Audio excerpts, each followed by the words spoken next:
Just sat down at my desk from coming in outside in the sweltering heat, sweating my ass off, which means we're in the thick of a hot best ball summer.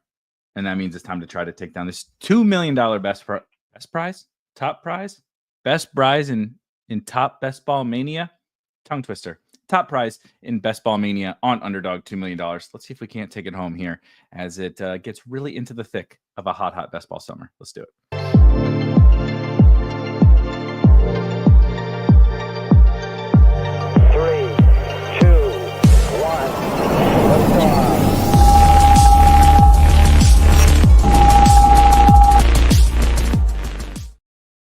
All right, guys, we got our tongue twisters out of the way to start. It's not even really a tongue twister. I'm just not very good at speaking today. Apparently, I'm genuinely still sweating.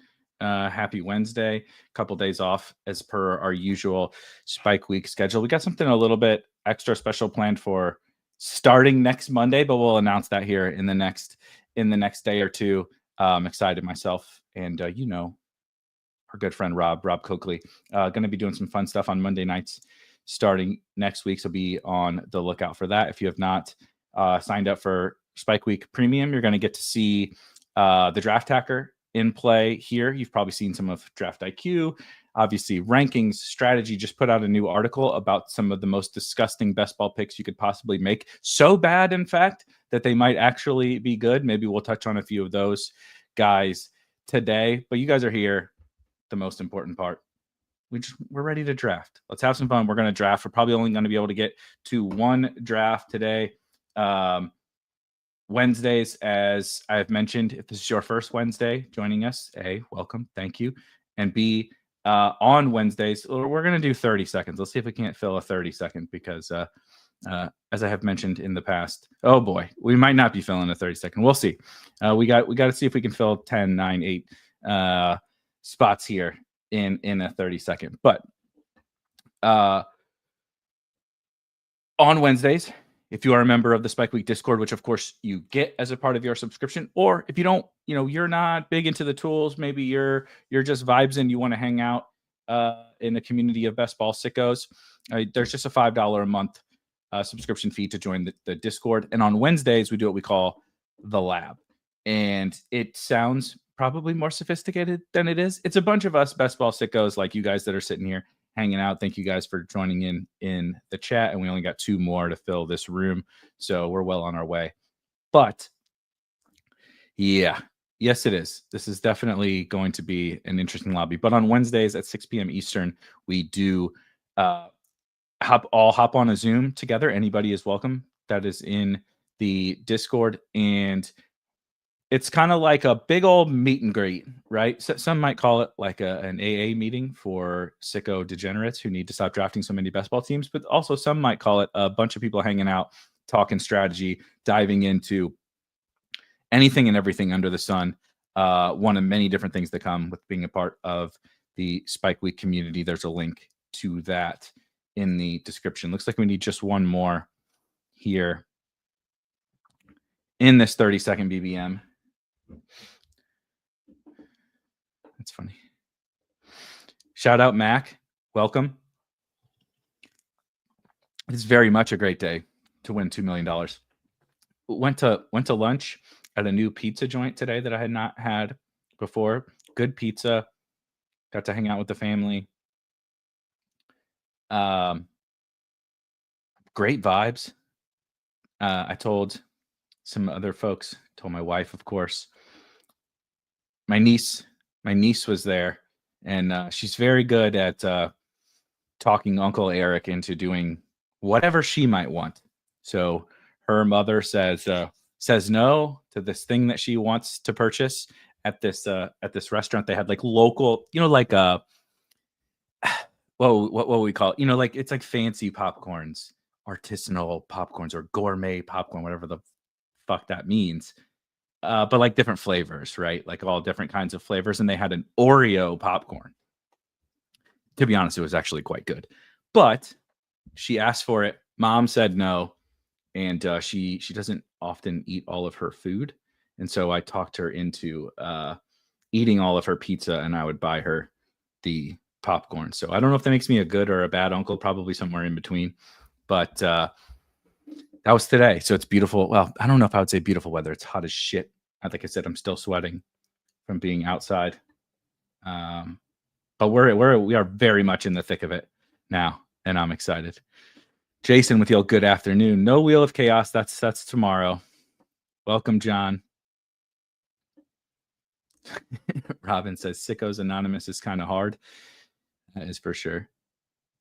Oh God, Chris even has the Jays jerseys on. Him and his bud are friend or family in the avatar with the Jays jerseys, just beating the bricks off of my Cardinals. This was inevitable. As soon as my Cardinals start to show a little bit of life, I start to get like, maybe there's a little bit of something here.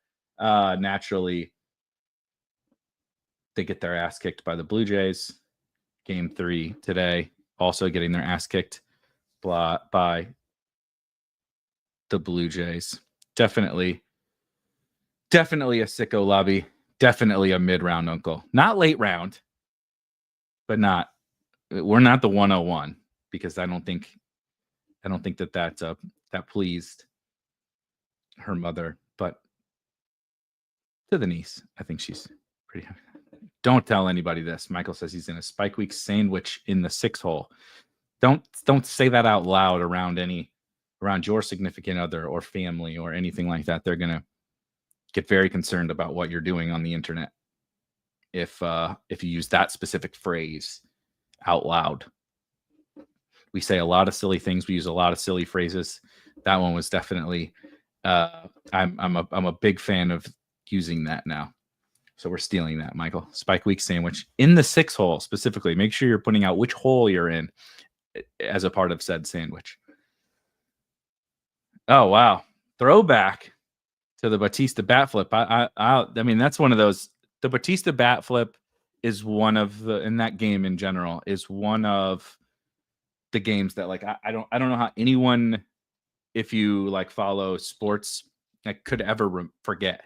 It was just such a memorable, like insane game and insane ending. Like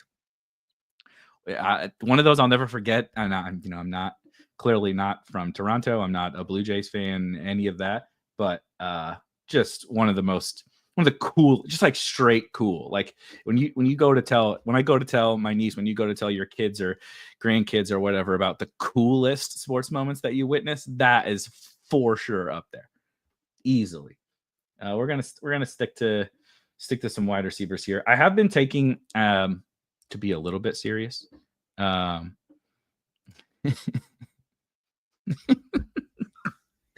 Does anyone? Also, don't say that one to your wife. My fiance has been concerned for a long time. It's okay. And Pi says, I don't even know where the 6-hole is. Sicko sandwich. Maybe we'll have to come up with some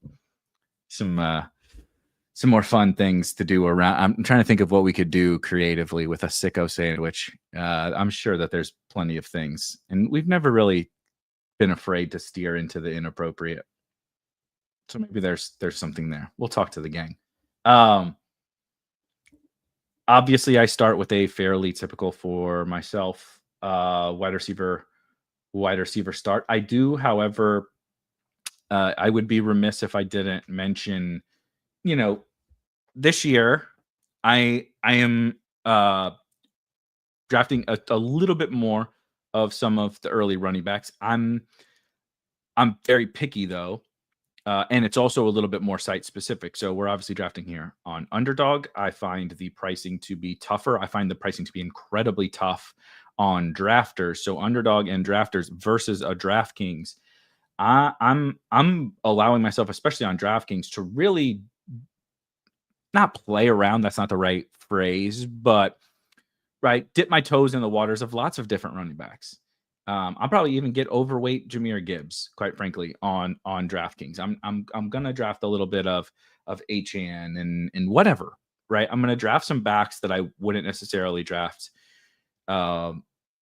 normally because of a few different things. One, on say a DraftKings versus an underdog or something.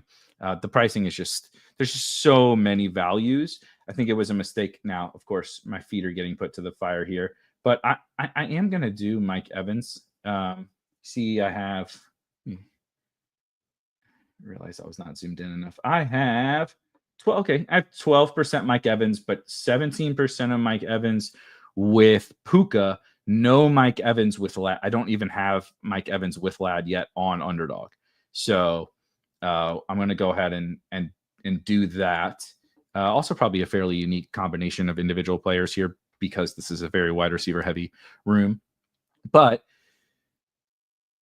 pricing being tougher on an underdog, and then of course this being a little bit more of a sicko room, right? When it was me plus all of you guys, literally just like nothing but total sicko folks in here, probably going to lean a little bit wide receiver heavy, and so I want to make sure I lean into that. I'll be able to recoup running back value at some point. That's the goal, right? That's the big thing that I'm trying to be better about this year is we don't wide receiver heavy. I still like could not possibly like believe in more, but there's times to like, you still want to soak up value and you still want to put together the best possible team that you can. And that doesn't necessarily mean you always have to wait till X round or X player or whatever. Like you can dip in and out of running back a little bit more than maybe I was doing.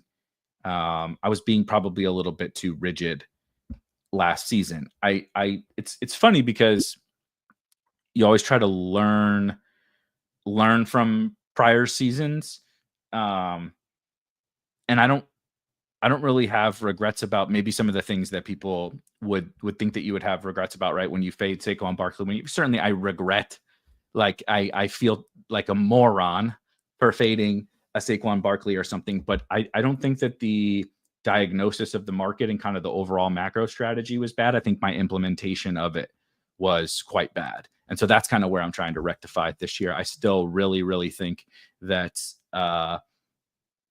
there's a lot of huge edges in some very minor things in terms of like the market and basic roster construction. If all of our opponents are going to draft 3 quarterbacks, no matter who the heck their first quarterback is, and all of that, like sign me up.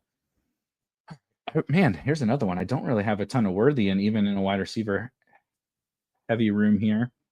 Whoa, DK Metcalf at 41. This person hasn't been reading all the Steelers conversations that we've been having in the Discord.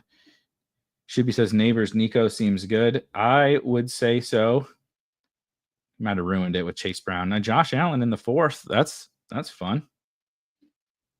That's fun. Ooh, this is a good one. Okay, hold on. I'm catching up here. I did not. So this is a great question. I will say I tuned in a little bit just because I saw social media going crazy, people in the Spike Week Discord going crazy about the French Open. So, I enjoy like trying to think if there is a sport that would like something awesome in that sport was going on and I wouldn't tune in. Like I'll probably tune in to just about anything. I will say NASCAR, I can't get into it. Like even no matter what, really. Like there could be greatness happening on the track and it's just kind of, I'm out of my depth and I can't appreciate it. I did tune in a little bit, but I'm just not a big, I like appreciate tennis. I don't follow it, if that makes sense. So it's a little bit harder for me to like grasp what I'm witnessing. Whereas most other sports, quite frankly, I follow pretty closely. Basketball, baseball, hockey, right? Golf. I'm a huge F1 fan. I watch, NBA and college basketball, NFL and college football. I watch a lot. You just have to draw a line somewhere to keep your sanity, to keep your marriage going. You have to like end drafting thousands of best ball teams year round. We have to draw a line at some point. And so unfortunately tennis is one of my cutoffs, but I did not, I missed the majority of the French Open. I did catch a tiny little sliver of what was going on. It's a nice fall for Joe Mixon nowadays with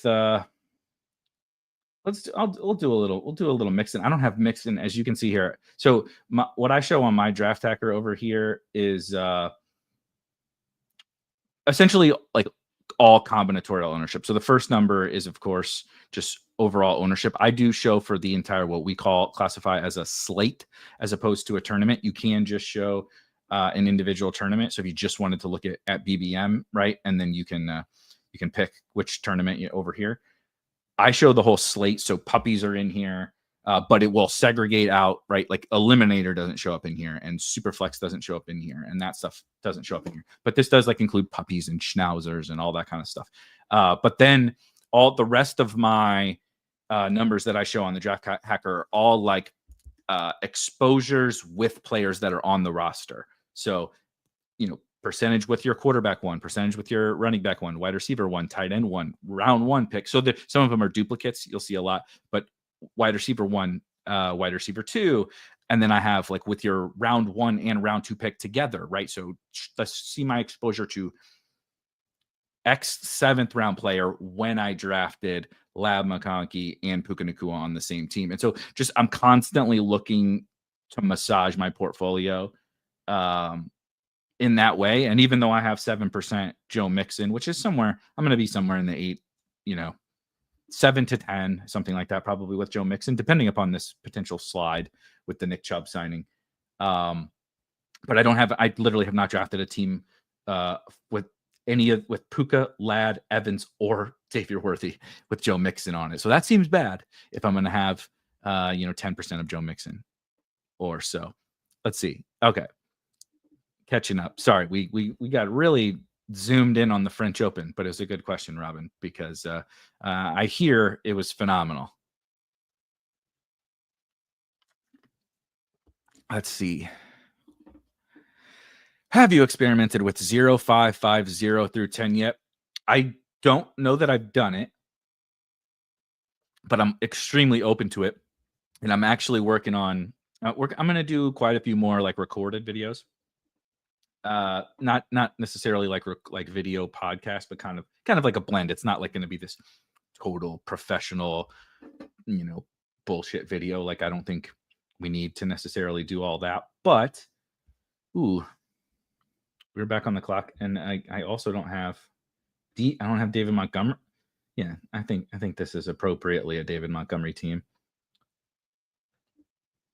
But one thing to Jason's questions about like it wouldn't have to be 0550 through 10 rounds, but this kind of structure sets up for. A couple of years ago, I wrote an article called The Triple Option, which is a specific best ball draft strategy that I kind of frankly came up with. And it's a little silly, but I think with all of the quarterbacks that are available to us at pretty good prices this year, and quite a few mid to late round tight ends, I think that there's something to this potential triple option type strategy, which is taking essentially 3 quarterbacks, 3 tight ends with all late picks, right? So we're still like investing essentially $1 or maybe $2 in said quarterbacks and tight ends individually from an auction dollar perspective. But correlating them. Right. So this is where I feel like some people maybe didn't read the article that well or just missed that part of it. But I really specifically want to correlate the quarterback with the tight end. It could technically be, a week 17 bring back or something. But what I would really love to do is, especially earlier in the summer, with a very real lack of like late round clarity, there are late round picks that are probably going to turn out to be good picks. We just don't have a lot of clarity on who they are just yet. Without that clarity so far, using some of those late round picks on tight ends and quarterbacks where sure there's like a little bit of uncertainty, but you're not getting, the vaunted dead roster spot everybody's afraid of. Like, oh no, I'm going to get a 0 from someone. Let's see here. Mixon and Demont is all right. I'll take a little Pearsall value. A little sliver of value by a couple spots with this totally non-injury that everybody is worried about. But anyway, people are so worried. And I mean, I'm mostly joking. There's a lot of worry about dead roster spots and such, which I think is both good and bad.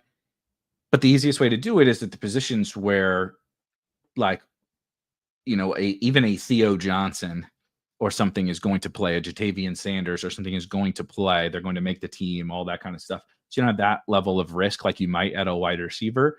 But then take Bryce Young and take Jatavian Sanders. It's difficult with the Giants, Dart or Russell Wilson, but taking one of those guys and their late round tight end.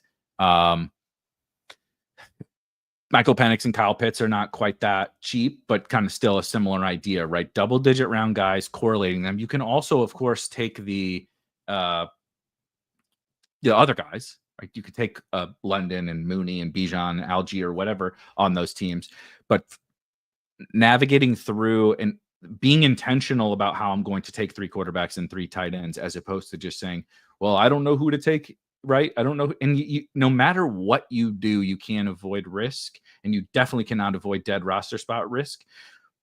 So if you're going to seek out avoiding it, I want to be like as thoughtful as possible about it. I don't want to take like extra onesies when I have like Jalen Hurts to do it. And I don't want to take dust ball veterans just because I think they're going to be on a roster. That's not helping me win. That's a walking dead roster spot. So I'm concerned about the potential for zeros, just like we all are drafting at this point in the summer. But how can I kind of think that through in a unique way and create rosters so that 0, 5, 5, 0 through 10 rounds, and then using those last 8 picks to take mostly quarterbacks and tight ends, but then correlate them. So if the late round quarterback hits and the late round tight end hits, I've now created this like insane team where I'm loaded even without taking that many roster spots on running back and wide receiver. I've created this like really loaded roster because something, right? Last year's Baker and Kate Otten hits, or what? A couple of years ago, I know it's extremely silly, but it was like Sam Howell and Logan Thomas. Some idiots were drafting our boy Cole Turner, who thinks in the NFL anymore. Wow, 100% Pacheco with who? I think that's okay. 100% Pacheco when I took Lad and okay. Let's do B-Rob then. I imagine it's probably only 1 or 2 teams that I have Lad with Puka, but there's no reason to keep drafting Pacheco on all of them. I can take a little B-Rob on here. I don't have a ton of those. Raphael is not concerned about the Chubb signing. It's the foot injury. Yeah, I'm not getting too worried about, like, it's June 11th. They don't play an NFL football game for a while. I'm not going to get worked up about a foot injury now. If it was truly really bad, I would have to imagine we would hear something about it. Like, the other thing that it does kind of crack me up. I understand we're just like terrified of any news or overly excited about any news at this point in the summer. But he's in a walking boot is always so funny, right? Or like Noah Brown got carted off today. Like, carted off in what manner? Did they put his leg in an air cast? Which hilariously, Tyrone Tracy was put in an air cast and returned, basically. But a walking boot, it can be like completely precautionary, because all it's doing is easing, right? You're trying to heal that foot. It's easing the burden and the stress on your foot. I know you're not saying that, but we just need more information, and we're 3 months away from a football game actually occurring. Like, I would guess he's going to be fine. Yeah, see, Brian Thomas just landed hard and then was fine, right? That's not even an injury. It's like if you literally just right before this, I was walking my dogs, and I like stepped in a little hole with my ankle. We go through some non-sidewalked areas, and there was like a small little hole, and like I kind of, and when you roll your ankle, you're like, oh no, oh shit, like I sprained my ankle, it's over. And then you take like a couple more steps and you're like, oh no, I'm fine. It's all good. That was like the Brian Thomas injury. It was like, oh, that looked like it hurt. And then he walks off and he came back because he's fine. He was totally fine. He's probably going to practice tomorrow or at least the next day, or he might sit out a couple of days because he has a bruise, but he would play if it was the season. It's just June. This isn't even training camp.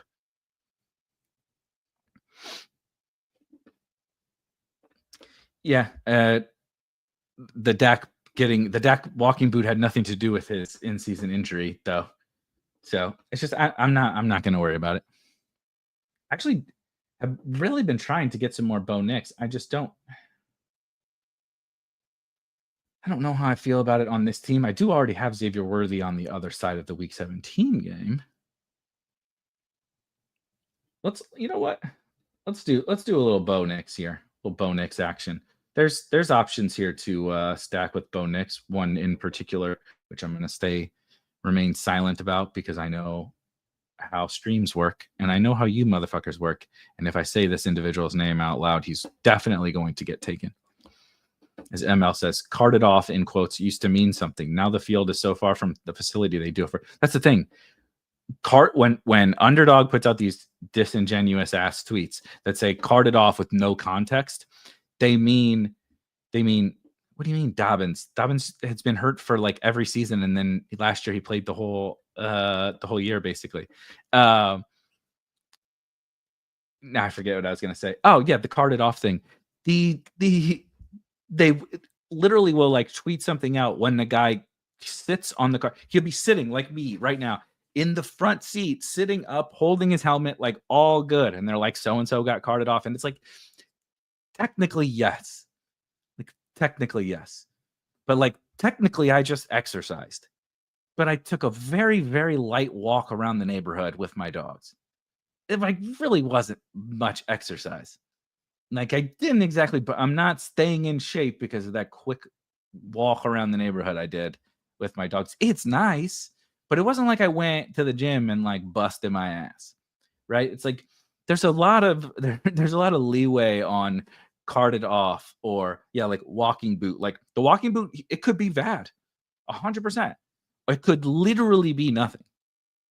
Like you can have a tiny little foot or ankle tweak and they put it in a boot because it helps it heal. It keeps the stress off of it. You know what I mean? So and even if it's something serious, God damn it. I'm sitting here watching everybody else go, hoping that Evan Ingram would fall back because I just took Bo Nix. He was the perfect pick.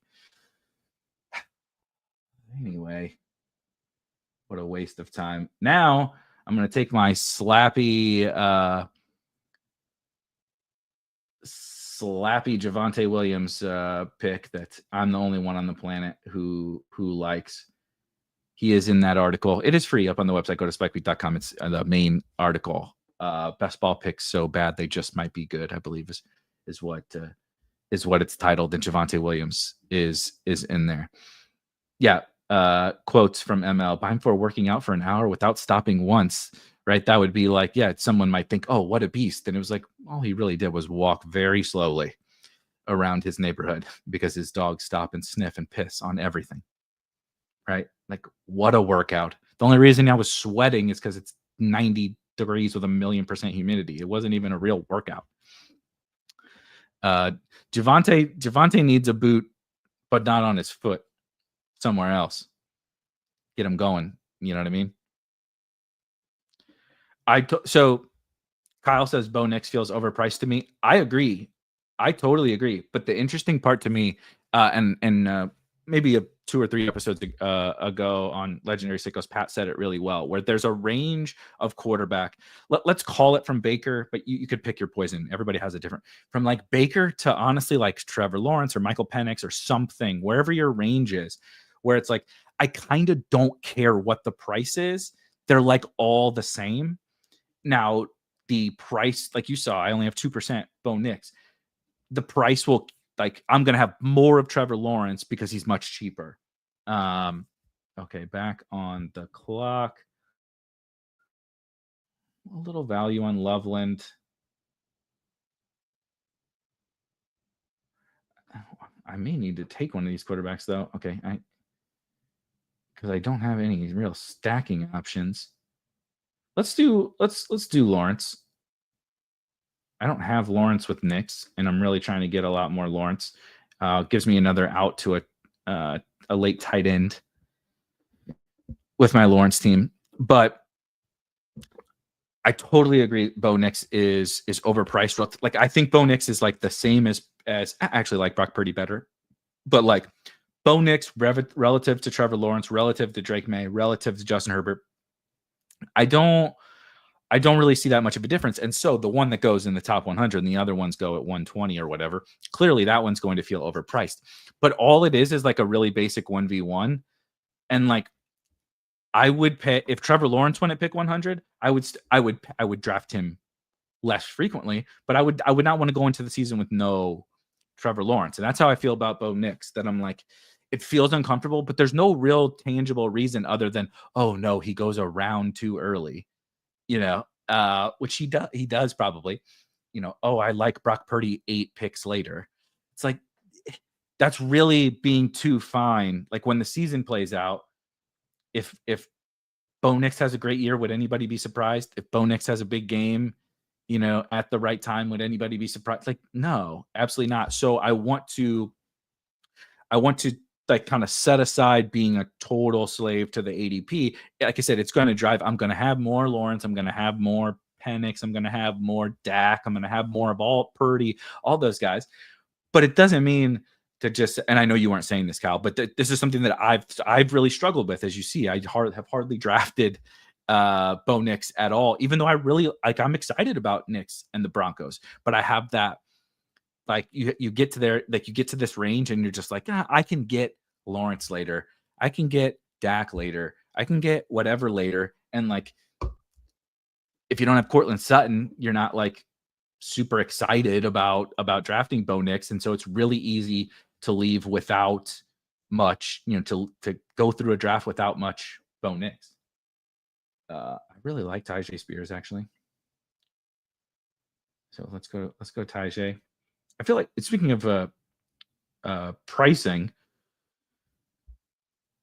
Titans coach comes out and straight up says, basically, we gave Tony Pollard too much work last year and Tyjae not enough work last year. And then like Pollard falls a little bit and then nobody really gives a shit for Tyjae. It's so fascinating. It's like, people are like, well, aren't you a little bit worried about Tony Pollard now? Like, I guess. But then shouldn't Tyjae be like the best pick on the board if we're worried? If we're worried Tyjae is going to get too much work, and we know he has the contingent value, we saw it last year. We know he catches passes, all that kind of stuff. Isn't he just like the best pick on the board? I'm not saying that he is. I'm just, I think the push-pull by the market on some of these types of situations is fascinating to watch play out. You just want to diversify. It's not just diversifying for diversifying's sake. It's just like, they're all good quarterback clicks, and like, just because so if I take Knicks at pick 100 and Dak goes, and instead of taking Dak at pick 120, what's the tangible? So the difference is a 2v2, right? Bo Nix at pick 100 instead of Cam Skattebo. Right? What do you get? You're getting Cam Skattebo. Hold on, let me make this pick, and then we can walk through some of the. Ooh, look at Tyler Algier. I do need to get a tight end at some point here, probably. Though Tank. I guess I should look over here. I wonder if you guys will let me have Algier in the guy that I need here. It seems unlikely. It seems very unlikely. So, yeah, exactly. I don't think Tyjae was priced up at all. The both New York Giants running backs go around pick 100, and Tyjae goes in the late 130s, 140s. But so this is a great question. I don't mean it to like diversify for diversification's sake, but I don't want to fade players who I think are like good, and I'm excited for their offense. And just because they're like, I really wish he was 8 picks cheaper, because I really like the guy 8 picks cheaper. It's like the 2v2 is, again, like, So Cam Scattaboo, Jalen Warren, Mark Andrews. These are the players that I passed on. Cam Scattaboo, Jalen Warren, Mark Andrews, then goes Fields and Purdy right after him. Facial Tuden, okay, fine. Right, but I can envision a scenario. Where did Dak go? 123. All right, so we pass on Tyler Warren, Jack Besh, or excuse me. If we took Dak, we got Dak plus Cam Scattaboo or Jalen Warren, as opposed to Bo Nix plus Ramondre. Is that like Ray Davis, Garendo, Tajay, Trey Benson? Like when it just really comes down to the 2v2s, I don't want to try to be overly fine with those little 2v2 situations, if that makes sense. It will, like I said, it will dictate my exposures, but I don't have a reason to not be in on the Broncos other than, man, I really wish Knicks was 8 picks cheaper. Like, you know what I mean?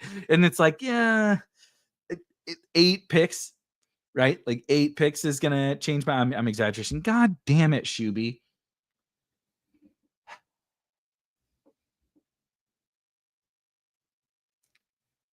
I'm really not enjoying you guys today. Engram, and if I could have just fucking got Evan Engram and Brenton Strange on this team, we would be cooking. We'd be cooking with some serious gas, and I would love this team. But now we're into the gross portion of the tight end room. So if we're gonna get gross, let's get gross, baby. Let's have some fun. I mean, Tank does fall back here. I guess I gotta decide. Let's do Pat Bryant. I love Tank Bigsby at this price. I wouldn't say I love him, but I need a little bit of. I don't have that many more stacking options with Bo Nix. So let's do that. Get me a little Pat Bryant.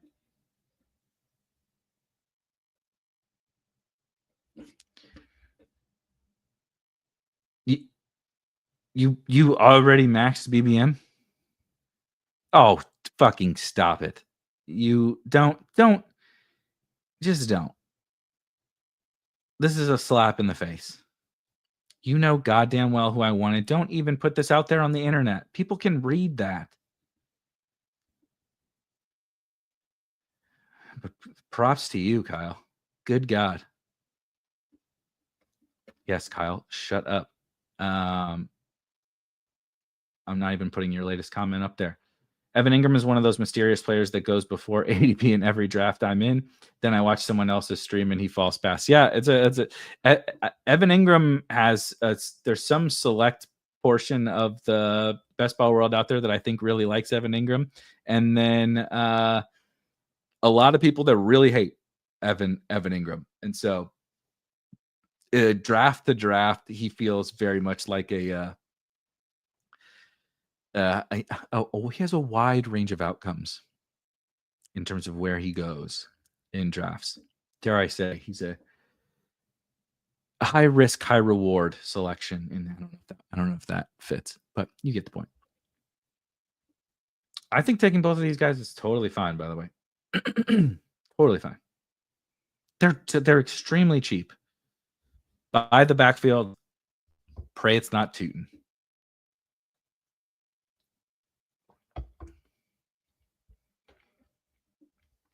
Boy, the old 2660 through 14 rounds was not the expectation when we logged on to old StreamYard today to do this. I'll tell you that much.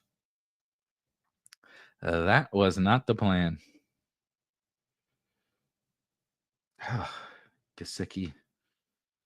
Christ almighty. My tight ends are going to be bad. And Ertz goes. Well, on a positive note, I'm at least going to get Diami.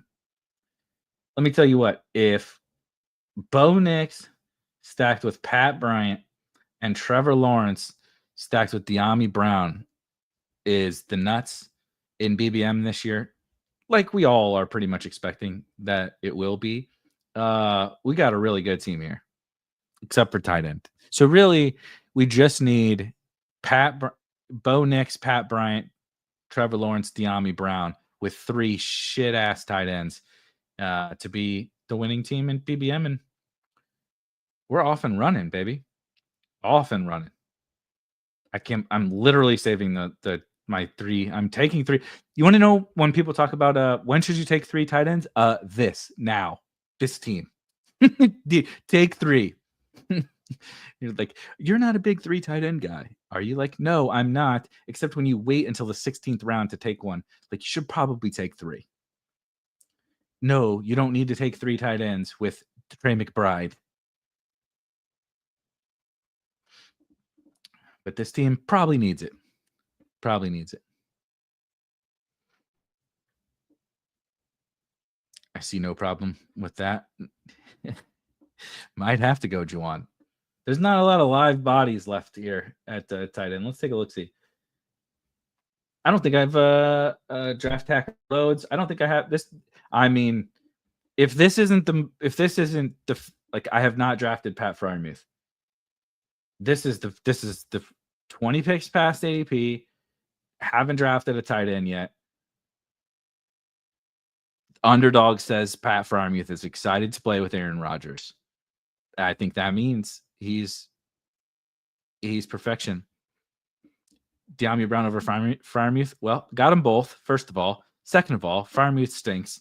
Third of all, I have Trevor Lawrence and I don't have any other Jags on the team. So yes, I need someone to stack with Trevor Lawrence, and I am a very big proponent of stacking. The difference between 175 and whatever, who cares? And we ended up getting Pat Freiermuth anyway.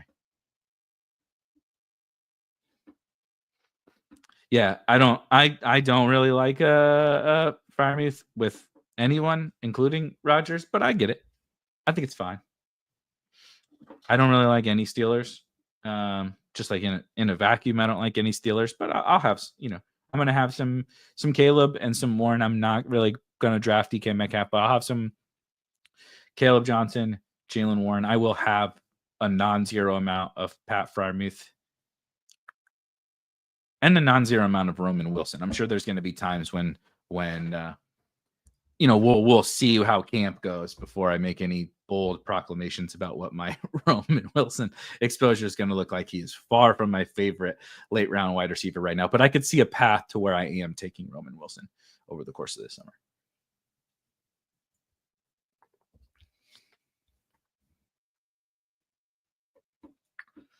Henry, Chig, and Theo is a goated late tight end room. I never got onto the word.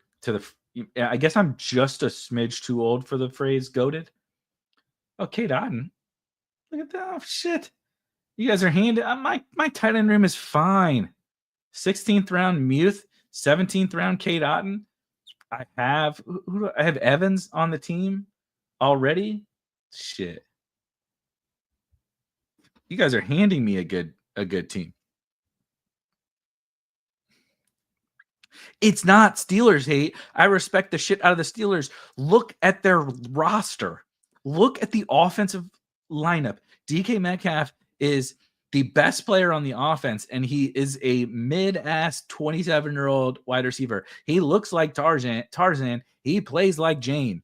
He's not good at contested catch. He's not particularly good at anything short to intermediate or quick burst type stuff. He is a very good player at the thing that he does well. You don't build an offense around that. You certainly don't build an Aaron Rodgers offense around that. You're not throwing a bunch of quick game to DK Metcalf. You're not throwing back shoulder fades to DK Metcalf.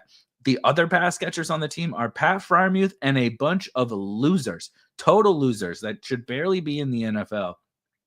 The offensive line is okay. They're dependent upon a rookie who missed all of last season to be good for the offensive line to be good. And like Caleb Johnson, I do like quite a bit. Jalen Warren is fine. I just no, he cannot. Calvin Austin cannot become the new Randall Cobb. Calvin Austin is 160 pounds. Calvin Austin is the equivalent to Tutu. I am a fan of Calvin Austin. Has a place in NFL offenses. When you can run like he can run and run after the catch and take the lid off of a defense, you have a place in NFL offenses, but it is that of a rotational player. You can't block, right? You want to be out there on every snap for a Steelers offense, you better be able to run block. You better be able to run. You know what is not a great thing for run blocking? Being 160 fucking pounds at wide receiver. That's what got Tank Dell killed, right, at the goal line. That's why Josh Downs comes off the field. That's why Tutu Atwell doesn't play all the snaps. Yeah, enough about the Steelers. Okay.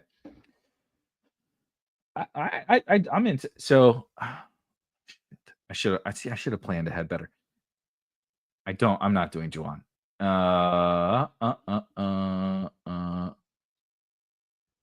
I'll do Theo. Theo's fine. God, you want to talk about the most disgusting? Pat Freiermuth, Cade Otton, and Theo Johnson. Shout out Vadim in here, drafting shitty teams to make us all feel better. Where are you? Oh, at the 112? Yeah. Oh, good God. Well, I see Jalen Coker, Jalen Royals, and Torrey Horton, so I don't know what happened. BTJ, AJ Brown looks good. T-Mac looks good. Kittle looks good. Chuba fine. Henderson, Pollard, Mooney, Purdy stacked with Kittle. Fine. Tootin, fine. Penix stacked with Mooney? Yeah, Penix stacked with Mooney and Njoku, Noel, Shipley, Hunter. That's fine. This is fine. It's fine. It's not your favorite team you've ever drafted. It's fine. Absolutely. Let's see. Shuby, yeah, there's a lot of you guys in here, so we'll run down some of these. I'm actually on time for once. Can you believe it? Neighbors Nico. Yeah, Neighbors Nico in this room, in this economy. Neighbors Nico. What the hell? Yeah, I think I'm gonna guess that Rickster is not here. Rick, if you're in the chat, put your hand up. Because I apologize ahead of time if we roast you, because you yeah, we'll get to it. Neighbors, Nico, Chase Brown, Josh Allen, nice little follow on Josh Allen, Jalen Waddle, Juwan Jennings, Josh Downs, Mecca Buka, Jalen Warren, Zach Charbonnet. See, like, I just that to the Bo Nix thing is like, Jalen Warren's fine, but like, we're missing out on Jalen Warren and Rashid Shaheed or something like that. You know, you're missing out on Jalen Warren or Keon Coleman. I do really like Trey Harris, as you guys know. But like, so I'm missing out on Jalen Warren to draft Bo Nix. And then the running backs I get next to a Dak or a Herbert are like just as good as Jalen. Like, I'm not sure that there's that much of a difference. And so since there's not that much of a difference between Lawrence and Dak and whatever and Nix, I'm down to just, I need to just get a little bit more of that guy. No, I absolutely cannot. It's the worst, most disgusting looking offense I've ever seen in my entire life. Warren, Sharbs, Ramondre, Ray. See that, but this team is fun. I'm not so sure I love Eckler, though I get what you're doing. Can I say I don't think I would do Eckler on this team? You have Chase Brown. Is he a bring back or something? No. You have Chase Brown, and then like Warren, Ramondre, Sharbs is gonna play. I think I would keep swinging at running back. Like, you're not really in need of early season points. You're not in need of usable weeks. Not anything that you don't already have. So Eckler over here, I think I would just swap Eckler into something else, right? A bigger swing. I could be wrong, but that's just my place at times. But Strange, you stole from me, so hooray. Cam Ward. Oh man. See, Shuby, I had to critique the Eckler thing because you did one of my sneaky favorite things, and it's the old oh shit stack of the Tennessee Titans, Cam Ward, Io Manor, Chiga Conco, and then you even drafted Harold Fannin, one of my guys. Fun. I like this. Let's see. Chris, are you the who was the Spike Week sandwich? Which one is Chris? Which one are you? The 103? So you have Dowdle. Oh boy. The only thing I hate more than the Steelers is the Jaden Blue price. So I see you drafted him. So I'm just warning you ahead of time. Your team keeps beating the shit out of my Cardinals. I'm contractually obligated to talk about the Steelers on every show and how bad they are on offense. And we got that over with. And I'm also contractually obligated to talk about how bad Jaden Blue's price is, specifically on Underdog, but really on all sites. But CeeDee Lamb, Jonathan Taylor, Marvin Harrison. This looks good. JMO by the Travis Hunter dip. Laporta looks good. Judkins, Pittman, Burden, cool. Goff, Laporta. Yeah. Okay. Goff, Laporta, Dak, CeeDee, fun. But you just couldn't help it. Got to get more Cowboys, more cowbell. Jaden Blue, the gadget return man. Devontae Turpin's backup as kick returner at pick 142. Got to jam him in. Dalton Kincaid, Romeo Dobbs, Rico Dowdle, DJ. This is a good team, though.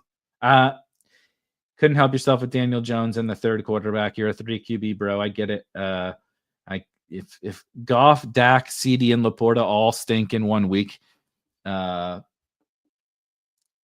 in goes Daniel Jones to the lineup. That'll save us.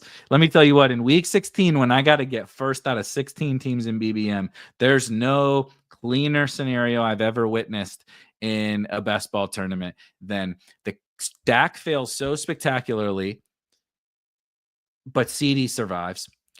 Jared Goff fails so spectacular, but Laporta survives. Daniel Jones comes in. And of all the other quarterbacks playing that given week, Lamar Jackson, Josh Allen, everyone, the guy who's going to come in and make me finish first out of 16 against a bunch of other awesome teams that have all the best players because they advanced out of their league, the Daniel Jones, Michael Pittman stack is going to come save the day. That's my sauce for you there. Actually, I'm mostly just kidding, but it's just funny that it was Daniel Jones. Let's see. Yeah, Chris, you were yes, 6 hole. I forgot. It's like 6 God. Is that what it's like? Is that the same thing? 6 God, 6 hole, same thing. Cap attack. Bijan, Achane, okay. McLaurin, Daniels, okay. Very, very RB bro-y. The RB bro can't pass on Terry probably, but also definitely can't pass on Jaden Daniels, even when they start running back.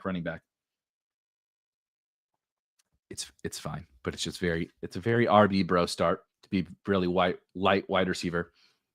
So here's actually where I think you went wrong. You took every single one of the so I posted it on it's on Twitter, it's on Blue Sky, it's in the Discord. I posted this everywhere. When you pull up Draft IQ, you can go and you can see opponent draft. Go to opponent draft board, and you can see what all of your opponents have drafted. Like you can type in individual players. If you start to punch through the early running backs, and especially I would imagine if you let's just do it real quick.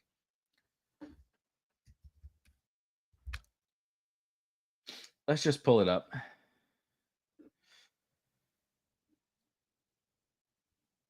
All right. So if I go, this is only 50. Let's go to opponent draft board. Let's do all. I don't know if it'll let me. There we go.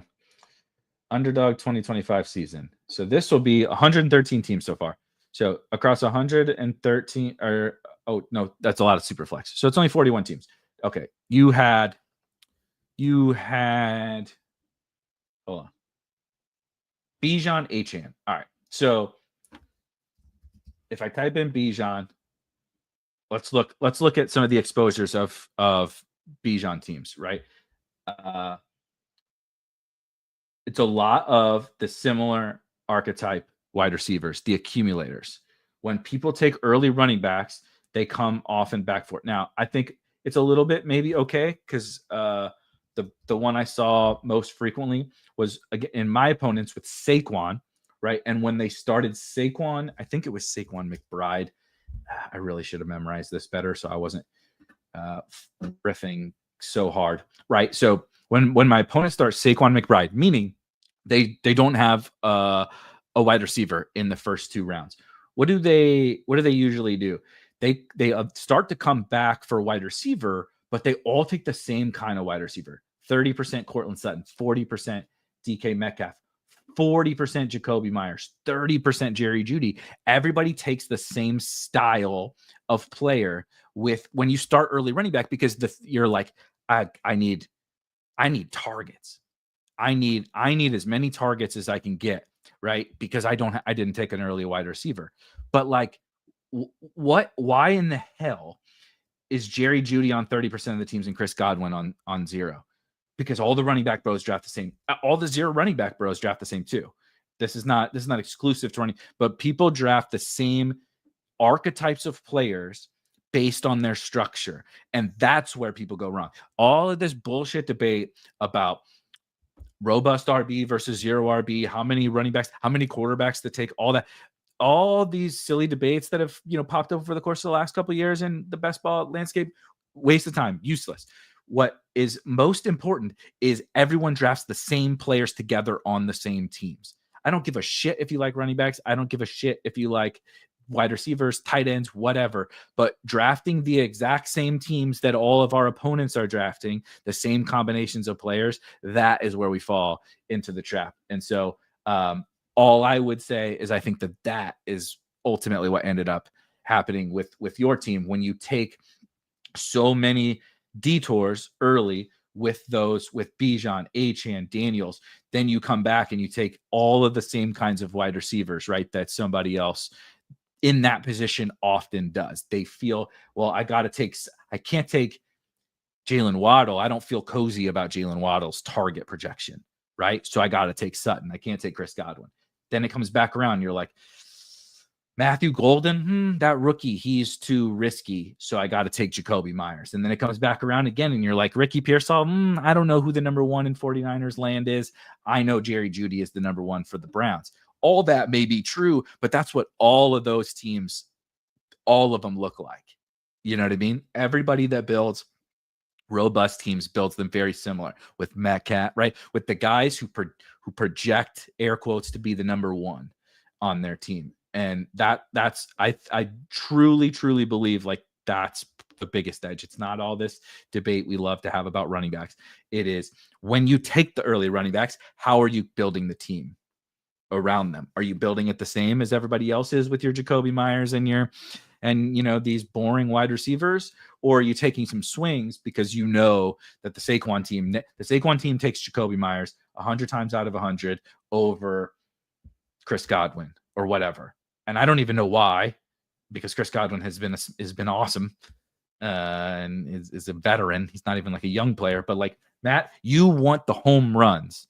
You don't want the boring guys that when you start really heavy at running back, you need upside, not just like target, right? Accumulation and a bunch of like 7 for 70 weeks and pray for a touchdown. You want to find the next lad, right? How did Saquon, Derrick Henry teams win last year despite being really light at wide receiver to start? It's because they found Brian Thomas Jr. They found Lab McConkey. They found those kind of guys, Jamison Williams, Jackson Smith, and Jigba, right? When they got to those 5th, 6th, 7th, 8th rounds, they took swings on the young players, right? The unproven players, but the upside shots. They didn't take all the boring ass, veterans that went there because he projects to be the wide receiver 1 on his team and all that. Like you still want to swing on those teams. So I hope that makes sense. I'll run down my team really quickly because I apologize. I did not even do that. My team's not that good, so we got to enjoy your guys' teams a little bit more. I started from the 7th spot right next to Cap. Puka Nacua, Lab McConkey. We were in a real wide receiver room to start. We were in a real heavy wide receiver room. Came back with Mike Evans and Xavier Worthy, Joe Mixon, and David Montgomery. So we're not that light. This is not a 0 running back team. This is not a 0 running back team. Came back for Ricky Pearsall. I actually like Ricky Pearsall quite a bit. I think he has a wide range of outcomes, but that's good. We want the upside. That's who I would take over Jerry Jeudy, for example, on one of those teams. Try to hit the second year first round pick from the San Francisco 49ers as opposed to Dylan Gabriel's wide receiver 1. Came back for Brian Robinson Jr., who is just as oatmeal gets at running back. But sometimes when you start wide receiver heavy, oatmeal works.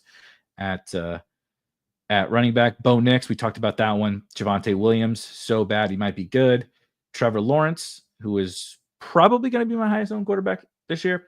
Tyjae Spears, Tyler Algier, Pat Bryant to go with Bo Nix. De'Ami Brown to go with Trevor Lawrence. Got sniped a million times on all of these tight ends. So we closed out the draft with 3 tight ends in a row in around 16, 17, and 18. But it kind of worked out because Pat Freiermuth fell 2 rounds after ADP to me in the 16th round. Cade Otton fell around 1 to 2 rounds beyond ADP to me in the 17th round. And Theo Johnson, we rounded out with Theo Johnson. Somehow the most boring name of the most boring tight end room of all time. I got to get out of here. We got the lab coming here in the Spike Week Discord. There's, of course, a link there. We'll be back tomorrow. Enjoy the basketball game tonight. If you're watching, enjoy your Wednesday evening. And hit like, hit subscribe, all that fun stuff. Specifically, hit the like button. It would be much appreciated on your way out. And I will see you guys tomorrow for another fun little draft here on Spike Week. Peace.